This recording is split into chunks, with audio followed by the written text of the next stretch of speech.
Hi everyone! My name is Kat and welcome to Simple Music Theory. I'm so excited that you decided to watch this video, and I'm also excited to talk about today's topic, which is what is sound, specifically for the purposes of learning music theory. And this is actually the first video in a series called Simple Music Theory for Guitar, for beginning or intermediate guitar players who want to dive a little deeper into music theory and everything that you need to know. So if that sounds like something that's interesting to you, you should definitely go and check out the channel, and you should subscribe so that you know when the next video is coming. All right, let's get started with answering the question, what is sound? But before we start, a quick disclaimer. So a lot of music theory videos that you might watch or might have watched before usually start with basic music theory. Here are all the notes. Here's a bunch of numbers. Here's how they fit together. Play them together. That's music theory. And that serves its purpose. I mean, you have to start somewhere. And when you first started learning guitar, at a certain point, somebody said, here's what this chord is called. It's called an A. Play it. And you accepted that and you moved on. So I get that. But my goal with this series, what I really want to accomplish with this series, is I want to explain music theory from the ground up in a way that shows you how it's all built upon itself. So there will be things here and there that you have to memorize, because at a certain point, there is memorization involved in learning everything. But it's not all memorization. It's not like jamming your head full of all these random facts, and once you get them wedged in there enough, then you can do something with it. It's some memorization at the beginning, but it's also a lot of knowledge and information that stacks up upon itself. And so my goal is that if we can start at the bottom and build our way slowly up, then later on, if you get stuck at this level and you're thinking, wait, what was that? How do these things relate? Why does that make sense? You can go back to the bottom. You can rewatch this video or think about what we learned in this video and build your way back up. Okay, we started with what is sound. Sound has this and this relationship. Now I can think about notes. Now I can think about scales. Now I can think about chords. All of that is to say that the reason we're starting with sound is because sound is the basis of music and is also the basis of music theory. So I just want you to know that this is not pie in the sky. This is not why are we reinventing the wheel. We're talking very basically about the most basic and fundamental concept of music theory, and I'm only going to highlight the information that is actually relevant to the other videos and what we're going to be talking about. It also just so happens that it's pretty interesting, but that aside, that's why we're talking about sound today. Okay, I've introduced myself, I've introduced the channel, I've moved my soapbox to the side, and now we can finally answer the question, what is sound? So for our purposes, we can use this definition. Sound is vibrations moving through a medium. In our case, specifically air. So sound is vibrations traveling through air. The way those vibrations travel is these air molecules vibrate, which causes these to vibrate. Wow, that's not good vibration motion. You know what I'm doing, which causes these air molecules to vibrate. So it's these vibrations moving through air. And the way that you experience sound is eventually these vibrations move through your ear, and they travel through your ear, and they are converted to the type of signal that your brain can understand. So we start with vibrations out here, they move through your ear, they become a signal your brain can understand, and your brain interprets that signal as sound. And then you have the experience of hearing sound. So this is happening right now. As you're hearing my voice through some kind of speaker or an earbud, my voice is being transmitted as vibrations through the air, which is being converted to the kind of signal your brain can understand, and your brain is giving you the experience of hearing sound. So we can visualize these vibrations of sound as a wave, which I'm sure you've seen or heard of before somewhere.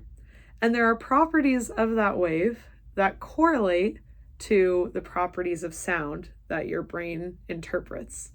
Whoa, that was a big sentence. That was a lot of big words. Let me explain what I mean.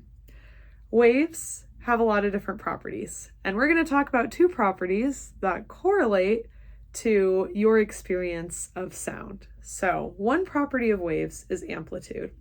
That's the distance from the peak of the wave to the lowest point of the wave. So it's basically like how big the wave is. So this would be a big amplitude, and this would be a small amplitude. Amplitude correlates directly to volume. So your brain interprets that amplitude as volume, your experience of a really loud sound or a really soft sound. The other property of waves that can be correlated exactly to how you perceive sound, that is very important and what we're going to be talking about for the rest of the video, is frequency. A rough definition of frequency is kind of like how often the wave occurs. So a wave that looks like this would have a high frequency, and a wave that looks like this would have a low frequency. When your brain receives that signal that indicates the frequency of the wave, your brain interprets the frequency as pitch. And pitch is basically how high or how low a note is. So waves that have a higher frequency, that look like this, would be interpreted by your brain as having a higher pitch. And waves that have a lower frequency, that might look something like this, have a lower pitch. So we've talked about sound, and we gave the definition for sound as vibrations traveling through air. We talked about how your ear converts those vibrations to the kind of signal your brain can understand. We talked about how we can represent those vibrations as a wave, and how the wave has different properties that correlate to how your brain experiences the sound. One of those properties was amplitude, which correlates to volume, and the other is frequency.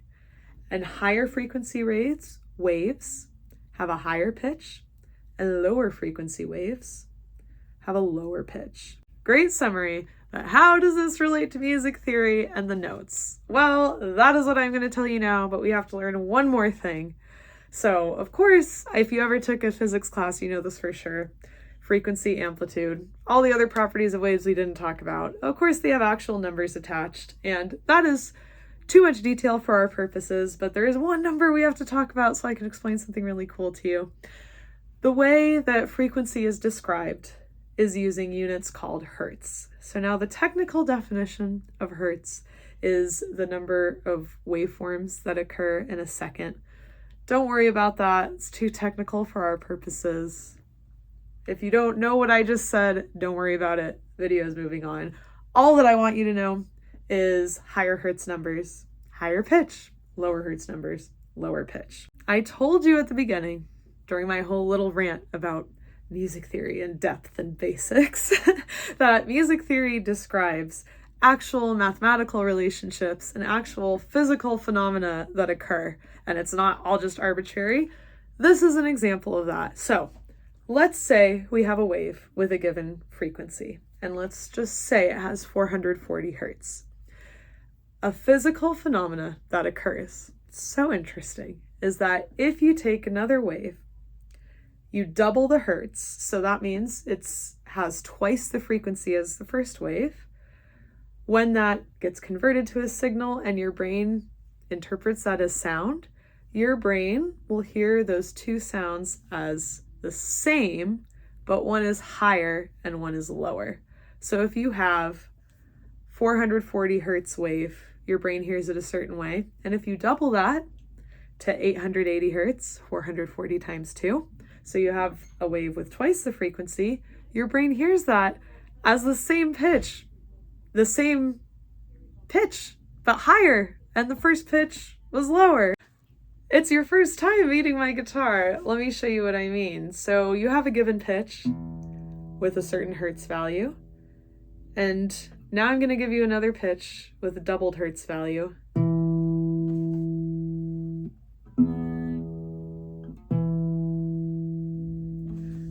And they sound the same, but one is lower and one is higher. The distance between those two notes is what we call an octave. Maybe you've heard that before.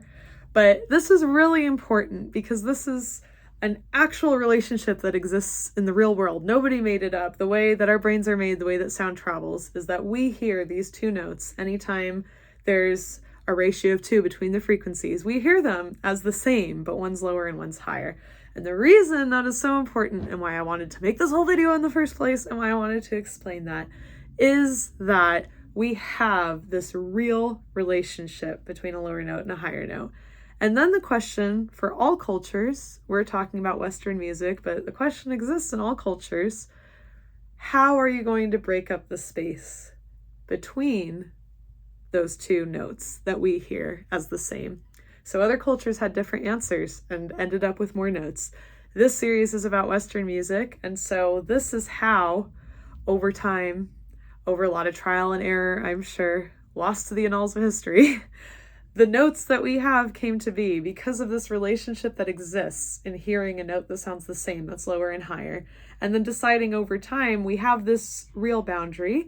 How are we going to decide what goes in the middle and what's going to be our palette when we create music? Painters have paints as palettes, musicians have notes as palettes, and it's like picking out the palette that you're going to use to create music. Well, I hope that was clear, and I hope that all made sense. And I hope that wasn't too sciencey or too detailed for you. I can guarantee you that is the absolute most sciencey we're going to get. It's never going to come even close to that again. But I just really wanted to give that foundation a little bit of basic knowledge about what is sound and why do we hear sound the way we do. And then a little bit of basic knowledge about here's a sort of understanding of why these notes exist the way that they do. Because I found, especially learning things as an adult as opposed to young kids learn a lot of things just because they're told and then they accept them and then they learn. And then eventually when they're older, if they want, they can go back and find out why, but it doesn't really matter. As adults, it can be really hard to learn things without knowing the why. And so maybe that also helps. Just having a little bit of why in the back of your mind, like, oh, okay, that's why there are 12 and this and that. And, I still have to learn a lot and I still have to memorize it, but memorize some things, not everything, but maybe that helps. And now, time for the very high-tech summary of what we learned in this video. In this video, we answered the question, what is sound? Sound is vibrations traveling through a medium, in our case, air. Your ear converts those vibrations into a signal your brain can understand. We represent sound as waves, and we talked about two properties of these waves. The amplitude, which correlates to volume, and the frequency, which correlates to pitch, how high or how low a sound is. The higher the frequency, the higher the perceived pitch. The lower the frequency, the lower the perceived pitch. Frequency is measured in hertz, and we don't need to know all the details about what exactly that means. It's enough to know higher hertz, higher frequency, higher pitch, lower hertz, lower frequency, lower pitch. And this phenomenon occurs where if you have a note of a given frequency, let's say the hertz is 440, anytime you double the hertz, so you have a frequency that's twice as fast, you get another note that sounds the same, but one's lower and one's higher. The distance between those two notes that sound the same is called an octave, and that's the basis for how all the notes in Western music and in other cultures were split up over time. And that is the perfect segue into the next video about the 12 notes of Western music. Woo! We made it! That was the end of the first video of this series called Simple Music Theory for Guitar. So there are many more, don't you worry, and many more videos that are actually going to include a guitar. Again, this is the very first one. I wanted to get some basics out of the way. I wanted to get some conceptual stuff out of the way so that we can now really dig into the music theory, which is going to involve a lot of playing and a lot of guitar. I really hope that was so helpful. I hope that you learned a lot. I hope that if anything didn't make sense, you'll watch the video again, think about it a little more, maybe go look up more about these topics, because I tried to keep it very surface level. Obviously, I'm very interested in this topic, so I'm sure I kind of slipped it a little too deep here and there, but I tried to keep it surface level. I tried to keep it basic. So if there's anything that you found interesting or that confused you a little, maybe try looking at some other sources and seeing what you can figure out. And then, of course, please leave me a comment and ask me any questions. I really want to help you guys learn. YouTube helped me so much when I was earlier on in learning guitar, so I'd really like to be as helpful to you as I can. So I would love it if you leave me a comment so that I can clarify what I was saying and I can explain something better. And those comments would also be so helpful to me, because then over time, if I see patterns, I can know what I can do better and what I can improve and what I can explain better. All that said, this is the end of the video. Thank you for watching. Leave a like, comment if you have any questions or any comments to leave. And I will see you in the next video when we're going to talk about the 12 notes of Western music. So I will see you for more simple music theory and simple music theory guitar. I'm Kat, and thank you for watching. Bye!